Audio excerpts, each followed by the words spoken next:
So you think you don't have enough time. You went to work all day, you come back home, and you're honestly just tired.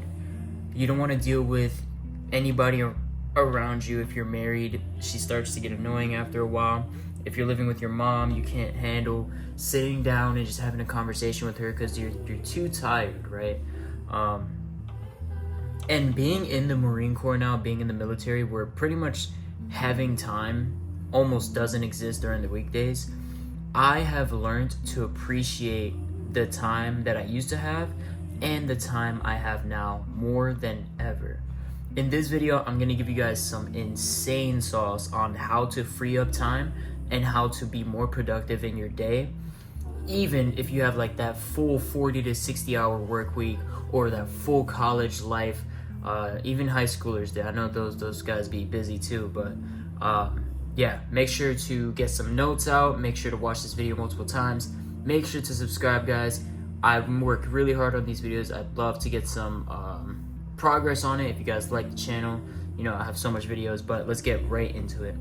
The first thing, and this is probably one of the most important tips, it's learning to simplify your life, right? So the typical person now is so stimulated by so much different things going on at once, and they never actually get the task done. Chances are you actually do have the time to do what you need to do, but you give that excuse of, okay, I've been at work all day, I want to come home and play video games, or like watch a YouTube video or watch a show. When you come home, if you just simplify your life, you're like, all right, I'm at work, come home after my shift, go to the gym, come home from the gym, I have an hour to do what I need to do, right? But then you spend that hour doing BS, right? That's where you mess up. You need to learn to simplify your life and just focus on one task at a time, right? I used to be one of those guys that did like 5 different things, like 5 different like projects and just different things. Now my only project that I'm working on is YouTube, and it allows me to fully give everything I got to YouTube. Obviously I have my career, I focus on that too, I'm always studying, but learn to simplify your life. Take as much out of your life as possible, not put in. Learn how to take stuff out of your life. That right there is key. Even people are included in that, like learning to take relationships that don't benefit you out of your life in a respectful way, and just different things like that in general. Don't let your day get taken up by other people's headaches. The typical person works a 5-day work week, and on Saturdays and Sundays or whatever, you're off, right? Why are you driving this person to this place? Why are you buying this and spotting this guy? Why are you spending your whole day taking care of other people's problems? You need to master the ability to say no.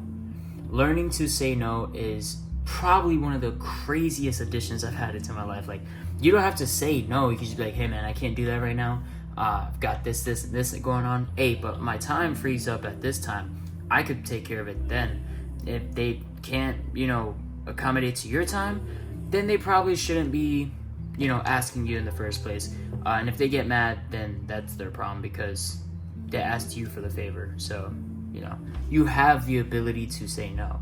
You have that ability. People think that, just because they're my friend, if I say no, they're not going to be friends with me no more. If somebody stops being friends with you just because you say you can't help them out for this specific reason, they're probably not your friend. But I caught myself doing this a lot, just kind of like being off, and then I wake up and my phone has blown up because I'm a pretty reliable guy, and people were taking advantage of that. They were like, yo, I need your car for this. Yo, I need you to take me here, please. I'll pay for gas, and then they wouldn't pay for gas or whatever. Or, hey, can you buy me this? I'll spot you. You spot me for this. I'll get you back next week, and then they'll never do it. Make sure you learn the ability to say no. You know what I mean? Now, obviously, with the relationships you do have that are really good and they help you out, accommodate for them. Be a good person. I'm not saying not be a good person. Be a good guy. But make sure you put yourself at the forefront of that so that you can take care of yourself so you can be even better for those people. But yeah, the next thing is physically writing down what you plan to do in the day.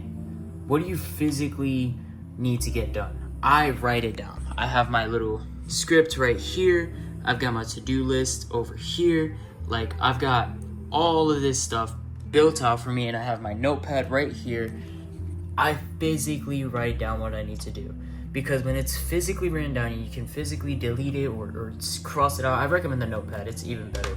When you can physically cross it out, it gives you a visual feeling of accomplishment. It gives you that dopamine hit that you're searching for. And also, it helps you stay way more organized when you physically write down what you need to get done. Now it's just like robot mode. It's like, okay, this, and this, I'm gonna cross it out one by one, and then go to your calendar and block out that time slot. Don't put specific tasks, put work block. It's like 2-hour work block. I need to start tackling the tasks on my list. 2-hour work block, right? And then 1-hour work block. I only do 1 2-hour work block or 2 1-hour work blocks a day. And that's all I need. 2 hours out of 24 hours of my day, and I get everything that I need to get done. So if you really feel overwhelmed or overstimulated, sit back. I wouldn't recommend the computer as much. The computer's just more for organization, but sit back, simplify your life, get a notepad, and just write it down. Just write down what you need to do. And that goes into the next thing. If you really care, you will get it done. If you really are passionate about a personal project, I remember back in COVID, I was really passionate about building one of my Snapchat accounts, and it made me a lot of money, by the way. But I was really passionate about it to the point where I was physically unable to sleep. I've never felt it's because I saw results. I made a lot of money, and I became obsessed. I got to a point where I was literally waking up at 3 a.m. to upload videos. I just could not stop.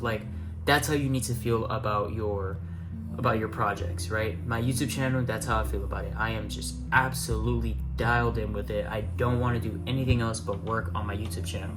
So if you really care, you're gonna get it done. The next thing is, it never takes as long as you think it does. Anytime you're like, dang bro, I gotta do this whole project, I gotta do a 3-page paper. Bro, a 3-page paper can take you 25 to 45 minutes out of your day. Now, if it's due next week and you do a 10-minute timer once every other day, you got your whole 3-page essay done in 10-minute timer segments. Deep work, 10-minute timer segments. You're gonna get so much more done. Your brain always does this thing where it pushes things back, especially when there's due dates involved. Your brain will push things back just naturally. It'll be like, dang bro, I don't really need to get this done right now. It's not the most important thing. But if you just put little time hacks for it, all right, I'm gonna just do this part of the project, and you just do that part of the project, first of all, you're gonna see the results, the quality of the results are really high because you just focus on that one piece. And then the next day you put a little time hack for this piece of the project, you're gonna see super good results, very high quality, instead of going, dang, I'm gonna do this whole project in one sitting. Of course you don't wanna do it, one sitting, a whole project, you don't need to. And speaking of time hacks, that's the next and last tip, setting time hacks. That changed my life. Setting time hacks adds on to it never takes as long as you think it does, because when you put a 10-minute timer for a task you think takes 20 minutes, you will see your body just subconsciously will try to meet that time hack, and your body will get that task done in 10 minutes. Now, it takes a little bit of discipline and a little bit of practice for you to actually respect yourself or respect your mindset enough to complete the task within that time hack. But even if you don't beat the time hack, you're still gonna get it done quicker than you thought you were gonna take. For example, me, it's cleaning my gear, right? In the Marine Corps, gear gets dirty. I'm like, dang bro, it's gonna take 45 minutes. And I'm like, you know what, I'm gonna put a 20-minute timer. And then in 14 minutes, I'm done. I'm like, well, I just cleaned everything. In 14 minutes out of my 24-hour day, I got that done. And that was the big task for the day. That was the big task, cleaning my gear. And I got it done in 14 minutes. So set time hacks. You're gonna see how much more quicker things get done. You're gonna see your body subconsciously respecting those time hacks, kind of like a job. And yeah, you do have time. You just need to respect yourself enough and put things in place for you to actually get those things done. But yeah, guys, I hope you guys enjoyed this video. If you guys did, make sure to like and subscribe. And I'll see you guys in the next one. Peace.